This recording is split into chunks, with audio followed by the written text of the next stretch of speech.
Finally Marvel studio ने what if season 2 का trailer release कर ही दिया, जिसका सबको इंतजार था क्योंकि एमसीयू की लोकी सीरीज के बाद जो सक्सेसफुल सीरीज थी वो है व्हाट इफ। क्योंकि व्हाट इफ सीरीज में हमें पता चलता है कि एक्चुअल सुपर हीरोज और विलन्स की पावर क्या है, और हमें पता चलता है कि अलग अलग यूनिवर्स में ये हीरोज और विलन्स कौन कौन थे और कैसे थे। तो इस बार भी हमें वॉचर कुछ दूसरे सुपर हीरोज और विलन्स का एडवेंचर दिखाएगा और कुछ नई मल्टीवर्स की स्टोरी भी बताएगा, तो बहुत ही जबरदस्त और बहुत ही अलग होंगी। और बड़ी बात यह है कि इस बार व्हाट इफ के जितने भी एपिसोड होंगे वो डेली रिलीज होंगे। मतलब यही कि 22 दिसंबर से लेकर 23 दिसंबर तक ये सारे एपिसोड रिलीज हो जाएंगे, क्योंकि इसका पहला एपिसोड 22 दिसंबर को रिलीज हो रहा है और इसके टोटल 9 एपिसोड हैं। तो शॉर्ट में थोड़ा एपिसोड को समझ लेते हैं। पहला एपिसोड रिलीज होगा 22 दिसंबर को और उसमें नबीला ज्वाइन करेगी द नोवा ग्रुप्स को। अब इसमें हमें कुछ नए कैरेक्टर्स भी दिखेंगे, जैसे कि नोवा और फैंटास्टिक फोर में से भी हो सकता है।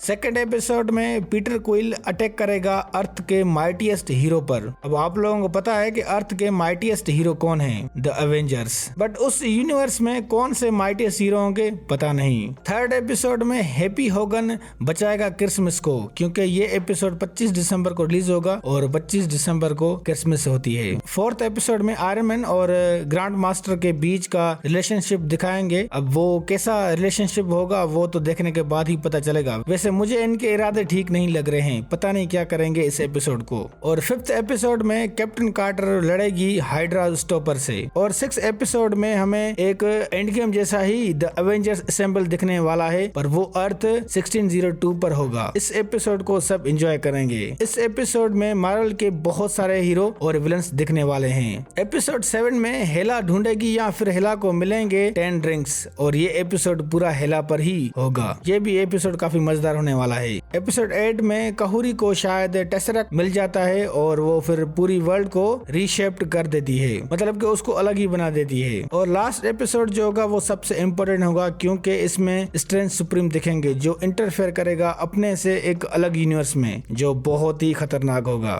मार्वल ज़ॉम्बीज कहाँ हैं? यकीन करें मैं व्हाट इफ सीजन 2 का इसलिए वेट कर रहा था कि मैंने सोचा था कि अब हमें सुपर हीरोज और विलन्स ज़ॉम्बी के रूप में दिखेंगे, बट इस सीजन में कुछ भी नहीं है ज़ॉम्बीज के बारे में। हाँ, ये थोड़ा बहुत गलत किया मार्वल स्टूडियो ने, बताया कुछ और फिर दिखाया कुछ और। वैसे ये सीजन 2 के एपिसोड हमें पहले सीजन में दिखने वाले थे, उन एपिसोड को सीजन 2 में डाल दिया। रूमर्स चल रहे हैं कि मार्वल ज़ॉम्बीज व्हाट इफ के सीजन 3 में होंगे। वैसे मैं अभी तक उसका वेट ही कर रहा हूँ। तो ये सीरीज कमाल की होने वाली है, क्योंकि ये रिलीज हो रही है पूरी क्रिसमस की छुट्टियों में, और ये डिज्नी प्लस का पहला शो होगा जिसके डेली एपिसोड आएंगे। वैसे ऐसे ही मार्वल की इको सीरीज को भी 5 एपिसोड को एक साथ देने का बोला है और देगा भी। व्हाट इफ सीरीज 30 दिसंबर को खत्म होगी और फिर 10 जनवरी को इको सीरीज रिलीज होगी, वो भी सारे एपिसोड एक साथ। लगता है मार्वल कुछ ज्यादा ही मेहरबान हो रहा है। तो आजकल मार्वल ऐसा क्यों कर रहा है? एक्चुअली डिज्नी प्लस पर सब्सक्रिप्शन कम हो रहे हैं और इसी वजह से वो अपने सब्सक्रिप्शन जो है वो बरकरार रखने के लिए वो इस तरह के वो टीवी शोज एक साथ दे रहा है या फिर उसके एपिसोड डेली रिलीज कर रहा है, ताकि उनके सब्सक्रिप्शन भाग ना जाए। वीडियो अगर अच्छी लगी तो लाइक करें और हमारे चैनल को जरूर सब्सक्राइब करें।